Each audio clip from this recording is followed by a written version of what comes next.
Hello guys, welcome back to my channel. আবার চলে এসেছি একটা ঝকঝকে তকতকে স্যানিটাইজার ব্লগ নিয়ে।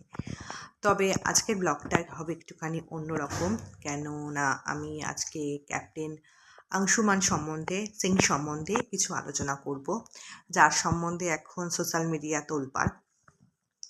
সত্যি খুব আমাদের কাছে গর্বের বিষয়, কেননা ও যা করেছে খুব কমই করতে পারে। মানে ইন্ডিয়ান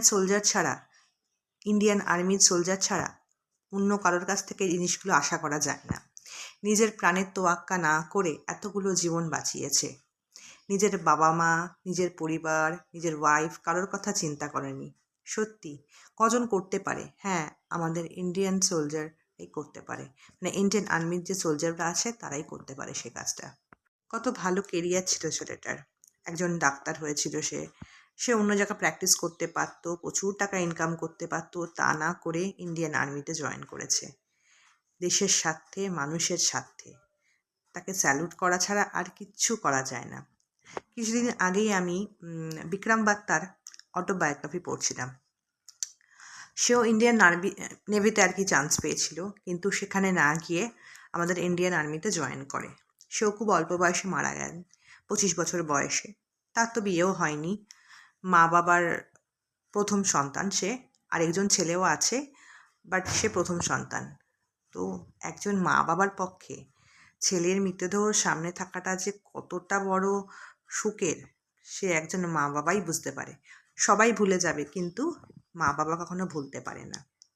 অন্যদিক থেকে স্মৃতি সিংয়ের কষ্টটাও আমাদের কাছে খুব বেশি, কেননা কয়েক মাস বিয়ে হয়েছে, সে তাকে ভালোবেসেই বিয়ে করেছে। কত স্বপ্ন, কত আশা, ফ্যামিলি বানানোর আশা, তো সেটা এক মুহূর্তে শেষ হয়ে গেছে। কতটুকুনি আর বয়স ওর। খুব খারাপ লাগছে দেখে।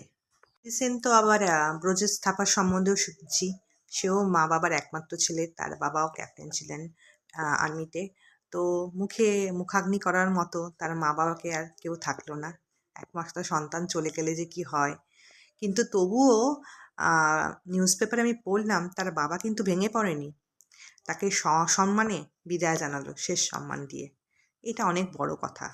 তাদের মা বাবাকেও স্যালুট, যাদের বুকের পাঠা আছে। ঠিক আছে, আমার 2 মামা ইন্ডিয়ান আর্মিতে ছিল, তো আমি জানি, তাদের মুখে অনেক গল্প শুনেছি। তারা যখন ছুটিতে আসতেন, কত কষ্ট, কত পরিশ্রম করে দুখানা টাকা তারা সংসারে নিয়ে আসেন।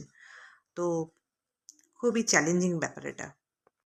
আমাদের যেন প্রত্যেক ঘরে ঘরে অংশুমানের মতো একজন ছেলে হয়। আর প্রত্যেক মা বাবার উচিত তাদের ছেলে মেয়েকে এনকারেজ করা যে ইন্ডিয়ান আর্মি বা এয়ারফোর্সে যেন তারা জয়েন করে।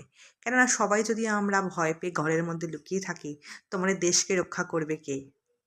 আর আরেকটা কথাও বলার বিষয় আছে, আংশুমান সিংকে নিয়ে যে কাটাছেঁড়া শুরু হয়েছে তার ফ্যামিলিকে নিয়ে, সেগুলো এবার স্টপ হয়ে দেওয়া দরকার আছে। কেননা সেগুলো তাদের ফ্যামিলি ম্যাটার। সোশ্যাল মিডিয়া তোলপাড় হচ্ছে এসব নিয়ে, সেগুলো করা উচিত নয়। আরেকটা কথা, স্মৃতি সিংকে নিয়ে যেসব কমেন্ট হচ্ছে বা সোশ্যাল মিডিয়া তোলপাড় হচ্ছে, সেগুলো এবার স্টপ করা উচিত। কেননা সে আংশুমানকে ভালোবেসে বিয়ে করেছিল, লাইফ পার্টনার হিসেবে চুজ করেছিল। তো তাকে ভুলে যাওয়া না অত মানে সহজ ব্যাপার নয়। যতই যে কেন আসুক না কেন লাইফে, তো প্রথম ভালোবাসাকে ওখানে ভুলতে পারে না, বিশেষ করে মেয়েরা। তো এইসব নোংরামিগুলো এবার স্টপ হওয়া দরকার আছে। আমাদের এই জিনিসটা ভাবতে হবে যে রাত্রিবেলা আমরা যে এখন নিশ্চিন্তে ঘুমোচ্ছি বা ঘুমিয়ে থাকি, আমাদের দেশকে রক্ষা করে কিন্তু ইন্ডিয়ান আর্মি। ঠিক আছে, নাহলে কিন্তু কখন শত্রুপক্ষ ঢুকে পড়তো, আমরা এই নিশ্চিন্তের ঘুমটা আর ঘুমাতে পারতাম না। ঠিক আছে।